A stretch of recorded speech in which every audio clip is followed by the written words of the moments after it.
Një zot e di se kush e ka projektuar këtë mënyrë sinjalistike në rrugën Albano Romina në Vlorë, me korsinë e biçikletave ngjitur me parkimin dhe pas një ndarës mes tyre, me përjashtim të vijave të verdha. Që kjo korsi është jashtë funksionit dhe që nuk mund të funksionojë në këtë mënyrë është shumë e dukshme. Mjafton që të shikosh se si janë parkuar automjetet dhe se si e kanë zënë vend qarkullimin e biçikletave. Por jo vetëm kaq, kjo mënyrë që nuk është as pak efikase, është e rrezikshme për pedaluesit e biçikletave, të cilët rrezikohen në çdo kohë nga automjetet nëse qarkullojnë në këtë korsi që u dedikohet atyre mes mjeteve.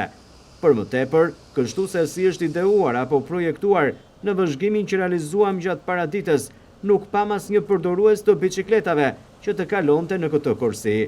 Që është jashtë funksionimit dhe zaptuar shpesh edhe nga automjetet është e dukshme, por se kush është ai shkencëtar që ka ideuar në këtë mënyrë, kjo mbetet për t'u parë e për t'u zbuluar pse jo në vijim. Pasi fakt është se përveç se është jo funksionale, është edhe rrezikshme.